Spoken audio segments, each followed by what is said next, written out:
आज हम जानेंगे कपूर के बारे में, जिसे हम सभी अपने घरों में पूजा पाठ या अन्य कामों में इस्तेमाल करते हैं। लेकिन क्या कभी आपने सोचा है कि आखिरकार ये कपूर बनता कैसे है?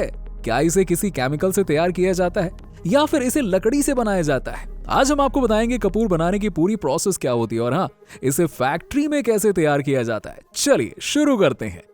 कपूर, जिसे इंग्लिश में कैम्फर कहा जाता है और मुख्य रूप से ये सिनेमोमम कैम्फोरा नाम के पेड़ से मिलता है। अब ये पेड़ खास तौर पर भारत, चीन और जापान में पाया जाता है। कपूर का पेड़ बहुत ही खास होता है, यहाँ तक कि जापान में 1000 साल पुराना कपूर का पेड़ अभी भी खड़ा हुआ है और ये पेड़ से मिलने वाले प्राकृतिक पदार्थ से तैयार किया जाता है, जिसे अलग अलग रूप में उपयोग किया जाता है और खासकर पूजा में तो बहुत इस्तेमाल होता है। अब आप कल्पना कर सकते हैं कि ये पेड़ कितना खास होता है कपूर का। अब कपूर बनाने की प्रक्रिया पूरी तरह से प्राकृतिक होती है, जिसमें पेड़ों की लकड़ियों और टहनियों का उपयोग किया जाता है। देखिए, सबसे पहले सिनेमोमम कैम्फोरा पेड़ की टहनियों और लकड़ियों को काटा जाता है और इन टहनियों को अच्छी तरह से सुखाया जाता है ताकि इसमें मौजूद सारा का सारा पानी अच्छी तरह से सूख जाए। अब ये सूखने की प्रोसेस बहुत ही महत्वपूर्ण होती है, क्योंकि यदि लकड़ी में नमी बनी रहती है तो कपूर की क्वालिटी पर असर पड़ता है। जब लकड़ी पूरी तरह से सूख जाती है तो इसे छोटे छोटे टुकड़ों में काट लिया जाता है ताकि वो आसानी से उपयोग की जा सके। सूखी हुई लकड़ी के टुकड़ों को एक बड़े से कंटेनर में अच्छी तरह डालकर सील कर दिया जाता है ताकि अंदर की गर्मी बाहर ना निकले। इस कंटेनर को गर्म किया जाता है जिससे कि लकड़ी के अंदर कपूर का भाप बनना शुरू हो जाता है। अब ये कपूर वाष्प पाइप के माध्यम से ठंडे क्षेत्र की ओर भेजा जाता है। जब ये वाष्प ठंडा होता है तो वो ठोस क्रिस्टल के रूप में जम जाता है, जिसे हम कहते हैं कपूर। यस, इस प्रोसेस के बाद कंटेनर में जो तेल बचता है उसे कपूर तेल कहा जाता है। अब कपूर के क्रिस्टल्स प्राप्त करने के बाद उनमें से बचे तेल को अलग करने के लिए एक और प्रोसेस की जाती है। ये प्रोसेस शुद्ध कपूर प्राप्त करने के लिए होती है, जिसमें क्रिस्टल्स को एक और बर्तन में रखा जाता है ताकि शेष तेल धीरे धीरे नीचे जमा हो जाए और शुद्ध कपूर क्रिस्टल्स के रूप में ऊपर अलग हो जाए।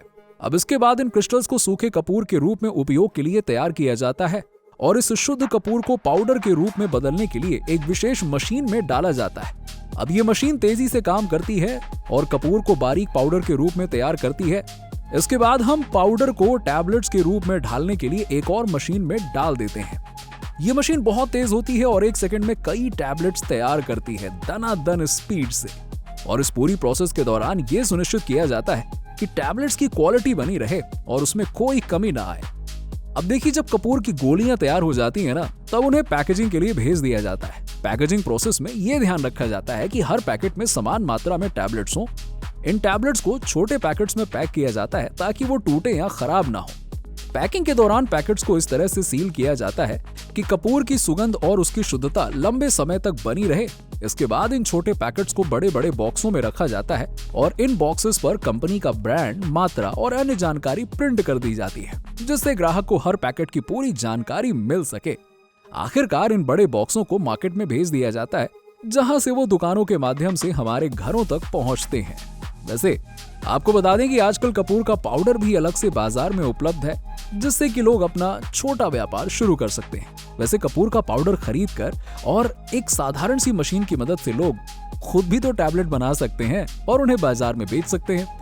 वैसे ये व्यापार शुरू करने के लिए बड़े निवेश की जरूरत नहीं होती है। ये छोटे व्यापारियों के लिए बहुत ही अच्छा अवसर हो सकता है। जी हाँ, कपूर की मांग धार्मिक कार्यों के अलावा कई अन्य कारणों से भी रहती है, जैसे कि घरों को महकाने के लिए, कीड़ों को भगाने के लिए और आयुर्वेदिक उपचारों के लाभ के लिए भी।